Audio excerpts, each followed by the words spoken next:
This is Sibongile Ziambo with This Week in the News, coming to you from Zodiac. Some of the main stories we carried.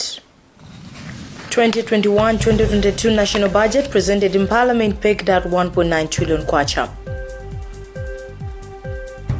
Arrival of additional 900,000 doses of COVID-19 vaccines from COVAX delays.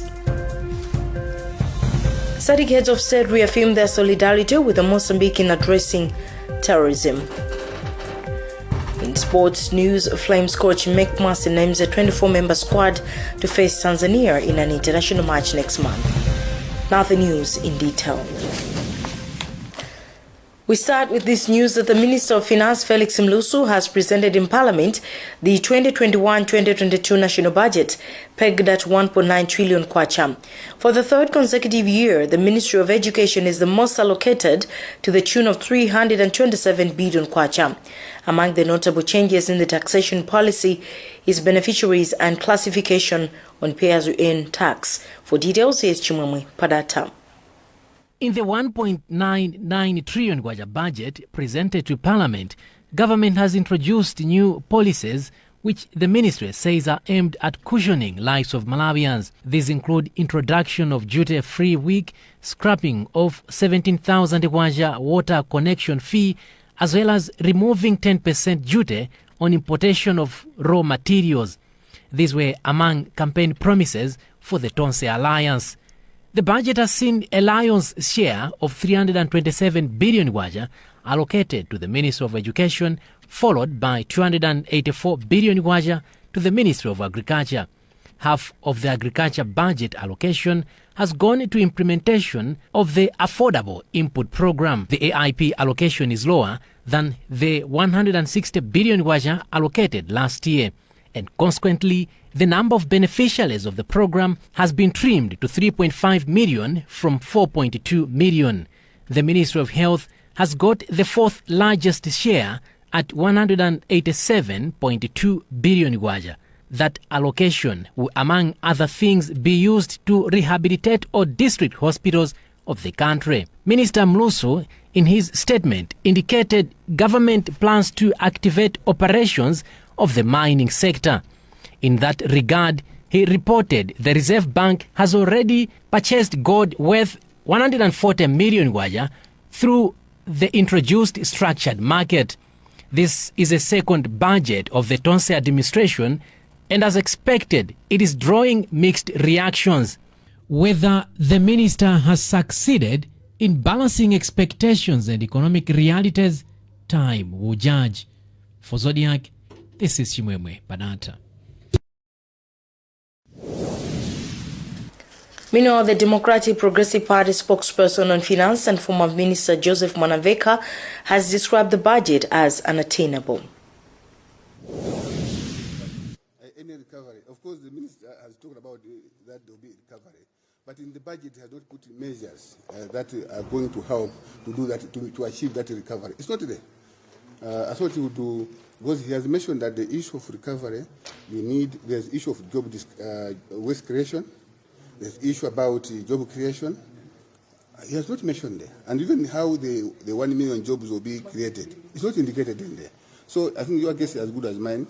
I don't think the budget is going to achieve the 2063 agenda, because according to the budget, it's not speaking to the 2063 agenda. And Economics Association of Malawi Kama President Lolene Nyasulu says significance in the budget is focusing on empowering local manufacturers. She, however, bemoaned over emphasis on the Affordable Input Program, AIP, at the expense of other sectors in agriculture.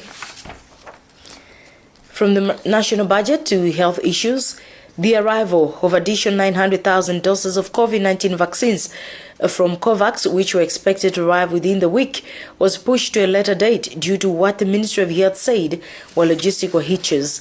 Principal Secretary in the Ministry of Health, Dr. Charles Mwansambo, however, told Zodiac the delays will not affect administration of second dose of the vaccine scheduled for next week, as the ministry will use available doses. Chimwemwe Padata reports. The country is next month rolling out the administration of second doses of the AstraZeneca vaccine. But to date, additional 900,000 jabs from the COVAX facility are yet to arrive in the country. This is worrying the Society of Medical Doctors in Malawi. Dr. Victor Miti is the society's president, who is now asking Ministry of Health to follow up with COVAX to avoid disruptions in the administration exercise of the vaccine. It's quite worrisome that we're not exactly sure as to when we will have the vaccine in the country. But I'm yet to find out, say, where exactly the delay is. But I believe that the best option, of course, would be to sort out where the delay is. In this case, it could be at the manufacturing phase, or it could be at transportation phase. Ministry of Health Principal Secretary Dr. Charles Masambo told us the delays will not affect the administration of the second jabs, as the ministry will use the available jabs Malawi is remaining with. Well, we're just waiting to hear from the COVAX facility. They haven't shared that itinerary yet, but the same as I said last time, as soon as we get the itinerary, we'll share that with you as well. Yes, we're still scheduled to start that. We're scheduled to start that. Because we still have doses that are, some of which are expiring in July. The COVAX facility will in total support Malawi with 7.6 million doses of AstraZeneca. The country is currently left with close to 200,000 jabs of the more than 500 doses it received. For Zodiac, this is Chimwemwe Padata. Government through the Ministry of Local Government has reinstated all council controlling officers that were interdicted in February for failure to submit expenditure reports on COVID-19 funds. Minister of Information spokesperson Gospel Kazako and Local Government Ministry spokesperson Anjia Mwanza confirmed the development in separate interviews with Zodiac. Mwanza told us Thursday that this follows an order from the Office of the President and Cabinet that the interdiction order imposed on the controlling officers be cancelled. Details with John Pokayuni. On February 25th, the Ministry of Local Government interdicted 34 council controlling officers, including district commissioners and chief executives, after they failed to explain how they used funds they received from government to help in combating COVID-19 pandemic. The interdictions were meant to pave way for investigations following revelations of abuse and plunder of the funds. Now, government has backtracked on its earlier decision by reinstating the interdicted officers. Government spokesperson Gospel Kazako and local government spokesperson Angela Mwanza have confirmed. Mwanza told us that they received a directive from the Office of the President and Cabinet to cancel the interdiction order and reinstate the council controlling officers. These are the district commissioners and the chief executive officers for the 34 out of the 35 councils we have in Malawi. We are interdicted from exercising the powers and functions of their positions in order to pave way for investigations on failure to submit the expenditure reports and also failure to maintain proper records for the 6.2 billion Malawi Kwacha COVID-19 relief funds. When asked on the sudden change of mind, Kazako said the restatement of the controlling officers is in line with the law. They have been reinstated using the law. They have been reinstated using the public service regulations because there is a time limit when one can be on interdiction. What is going to happen is that those whose names have been mentioned in the 6.2 billion report, they'll be pursued further. But first thing, they have to get back to the office. That's according to what we have to follow, according to the law, according to the regulations. A recent audit report revealed massive plunder of the funds meant to fight COVID-19 in the country. Minister Kazako says the law will be applied accordingly on all officers that were named in the 6.2 billion Malawi COVID-19 funds audit report. For Zodiac, this is John Paul Kayuni. To public sector reform issues, earlier in the week, CHRR and Youth and Society called for the immediate release of a task force report on reforms on allowances, procurements and employment contract systems. The recommendations report was submitted to President Lazarus Chakwera by Vice President Saulos Chilima. Speaking to Zodiac, Executive Director for Center for Human Rights and Rehabilitation, Michael Kayata, condemned attempts to conceal the contents of the report. But Presidential Press Secretary Brian Banda insisted that President Chakwera is going through the report and any decision will be communicated to Malawians. Towera Kumwenda gave us his report. On Monday, during State Press Weekly briefing, State House told journalists in Lilongwe that President Lazarus Chakwera will not be able to disclose details of the report on reforms of allowances, procurement and employment contracts, and that the public will only be informed of decisions made on the recommendations. Several people and various stakeholders have condemned the decision by the President, saying it is not fair to Malawians. According to a joint statement by Center for Human Rights and Rehabilitation, CHRR, and Youth and Society, the decision fails to pass Access to Information Act test, whose objective is to improve the flow of information from the government to citizens and ensure access of information held by the government to citizens. CHRR Executive Director Michael Kayatsa told Zodiac that with the report, citizens will be able to make informed decisions about the findings and hold government accountable if need be.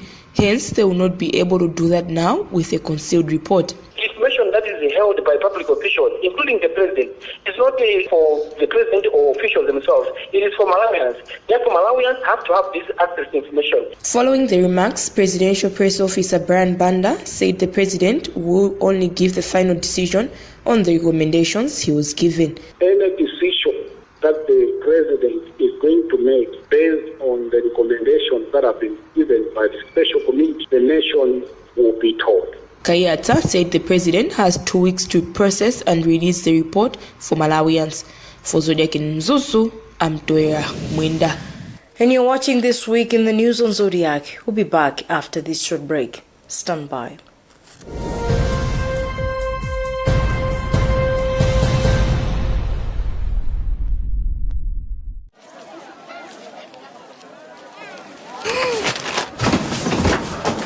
Do your gums hurt? Yeah. Does your toothpaste contain sage, eucalyptus, myrrh, chamomile? All that in one toothpaste? Yes, try Colgate Herbal. Colgate Herbal contains nature's best herbs and Colgate's fluoride technology to give you strong teeth and healthy gums. Ah, Colgate Herbal. Let's go. Colgate Herbal for strong teeth and healthy gums naturally.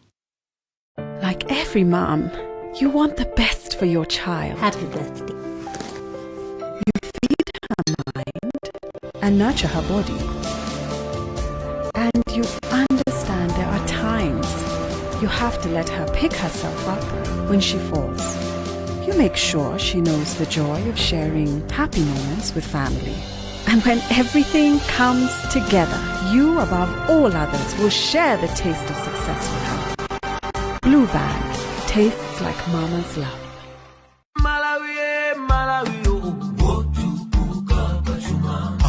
Sompenya amalawi watukula Malawi 2063 Ufika 2063 kale Wokomera aliyense Achinyamata tikwira ne manja Watukula Malawi Achinyamata tikale patsugo Watukula Malawi Malawi Wozimira paeka Malawi Wokomera aliyense Malawi 2063 kusinda dziko lathu mokomera aliyense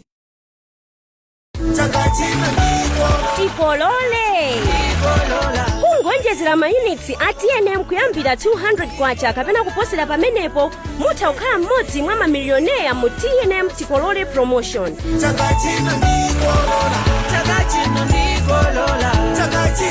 Koma mukaonjezera mayunits ndi 100 kwacha kapena kuposerapo mudzilandira mabonus oyimbira foni, SMS kapena data pompo.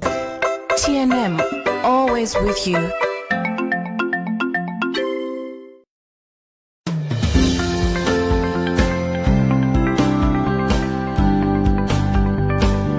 Building a successful business is not an easy task.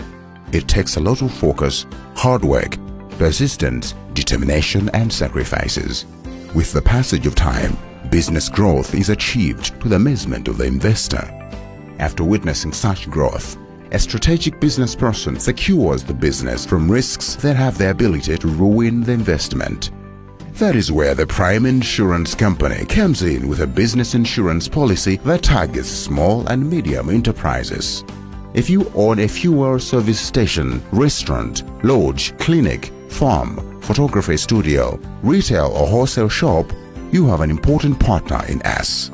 Without waiting for fate to strike on your investment, reach out to us at our offices in all the major cities of the country and get your business covered at affordable rates. Prime Insurance Company. We care and share in times of need.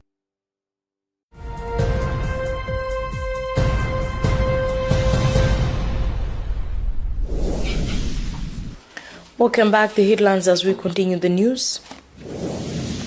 2021-2022 national budget presented in Parliament pegged at 1.9 trillion kwacha. Arrival of additional 900,000 doses of COVID-19 vaccines from COVAX delays. SADC heads of state reaffirmed their solidarity with the Mozambique in addressing tourism. And in sports, Flames coach Mek Mwasi names a 24-member squad to face Tanzania in an international match next month. Moving on with the news, newly appointed Anti-Corruption Bureau Director General Martha Chizuma finally received her appointment later in the week. She told us she will start her new assignment on June 1. Her appointment excited sections of the society and the donor community who have backed her to raise Malawi's fight against high level of corruption. Andrew Viano filed this report. Martha Chizuma was appointed as Anti-Corruption Bureau ACB's Director General in April. Her appointment, however, met some resistance before confirming her. And a week after her confirmation, Chizuma has told us that she has received her appointment letter from Secretary to President Zangazanga Chikosi.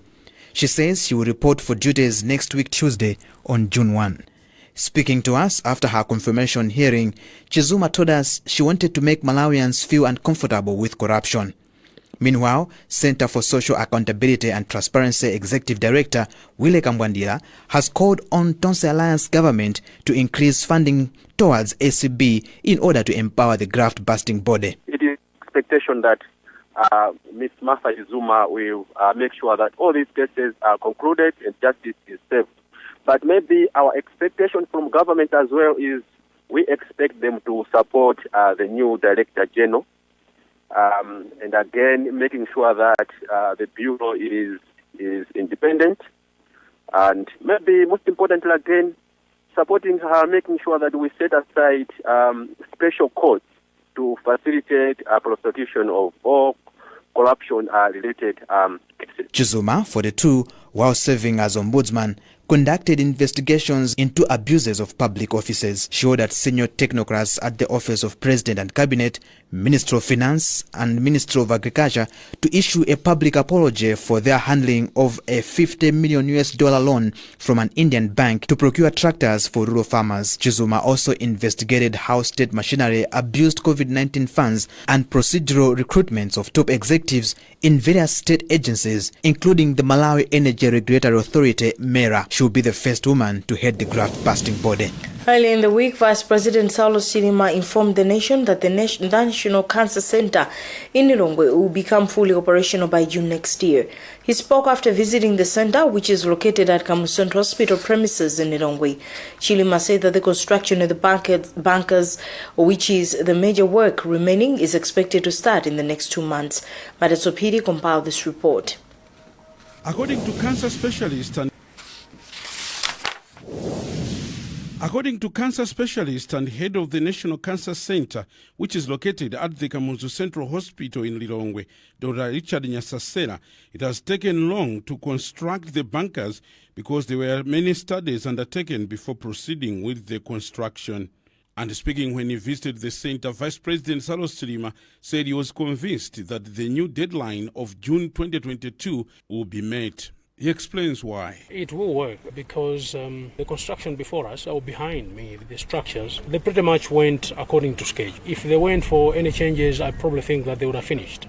So if what is behind us was completed within schedule, we should have faith that the bunkers and the equipment and indeed the whole thing to be ready, the 12 months they are committing should be done. I have no reason to doubt. But Dr. Nyasasera admitted that the absence of radiotherapy treatment for cancer in the country was having an effect on the patients. The situation is very bad, to be honest, because most of the cases that are coming to his center they have advanced disease.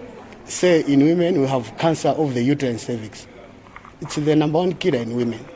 And the majority of them, they need radiotherapy services.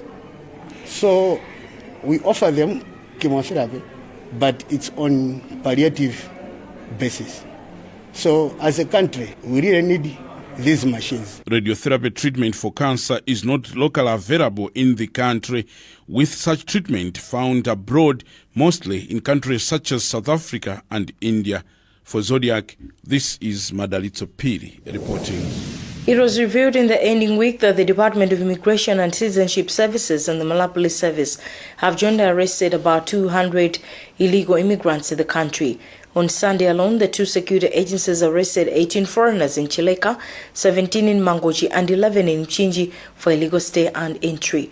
Our reporter Alex Banda asked Immigration Department spokesperson Inspector Joseph Chakwera on what has sparked the recent crackdown on foreign nationals. Yeah, it is true that the Department of Immigration and Citizenship Services is currently conducting a joint operation, some good joint operations with our counterparts from the Malawi Police Service and also from the National Intelligence Services. Actually, these are normal operations. We do conduct, joint sweeping exercises, and I can say that for now, this is just one of them. You are aware that we gave some notices to the refugees that they should relocate to Taleka, but you're also aware that there is that court injunction that temporarily suspended that exercise. So for now, we are not the exercise, the operations that we are doing now are not connected to that because there is that court injunction. But as I said, these are just normal sweeping exercises, and we are not targeting the refugees as we initially intended. This operation is just for all illegal immigrants, as long as trying to verify the residential papers that some foreigners are underholding, and also to make sure that the borders. SADC heads of state have reaffirmed their solidarity with the government and people of the Republic of Mozambique in addressing terrorism and ensuring lasting peace and security in Mozambique, which is also a threat to the SADC region. During the extraordinary Double Troika Summit of the SADC heads of state in Maputo, the summit received a report of the chairperson of the organ on the security situation in Cabo Delgado province, northern part of Mozambique. Details with Norman Kubi. The extraordinary Double Troika Summit held in Maputo, Mozambique, brought together heads of state and government under the Southern African Development Community organ on security and defense. It has come at a time the host is struggling to put to an end atrocities perpetrated by rebels in Cabo Delgado province, where several people, including women and children, have been killed and others displaced. Speaking at Kamuzu International Airport upon arrival from the summit last night, President Dr. Lazarus Chakwera said the region is devastated with continued attacks on civilians in Mozambique. He says the summit has proposed a resolution to respond to the matter as a bloc, saying a threat to Mozambique is a threat to the whole SADC region. Well, we condemn, like we have always done, the atrocities that's been committed by the insurgents there. We recognize the attacks are on all of us. And as a region, we cooperate in making sure that we respond as a bloc. Meanwhile, SADC has passed a resolution to establish and operationalize the SADC Humanitarian and Emergency Operations Center aimed at enhancing regional capabilities in risk and disaster management.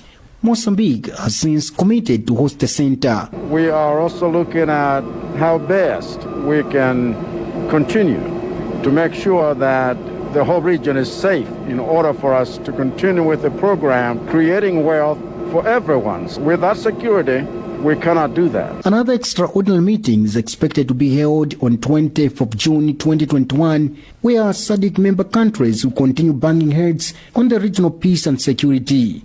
For Zodiac, this is Noel Nkubwi reporting. In sports news, Flames coach Mick Mwase has named a 24-member squad to face Tanzania in an international strength testing match scheduled for June 13 away in Dar es Salaam. Marseille has maintained most of its trusted troops, with the only new name in the squad being Cyprus-based Taonga Chimodzi, who last played for the Flames in 2012. The team will go into camp on Monday, 31st of May 2021. And that's about what we had time for in this week's edition of This Week in the News. Before we go, a look at the headlines. 2021-2022 national budget presented in Parliament pegged at 1.9 trillion kwacha. Arrival of additional 900,000 doses of COVID-19 vaccines from COVAX delays. SADC heads of state reaffirmed their solidarity with Mozambique in addressing terrorism. In sports news, Flames coach Mick Master names a 24-member squad to face Tanzania in an international match next month. Visit our website zodiacmalai.com for more news. This is Sibongile Ziambo. Thank you for watching.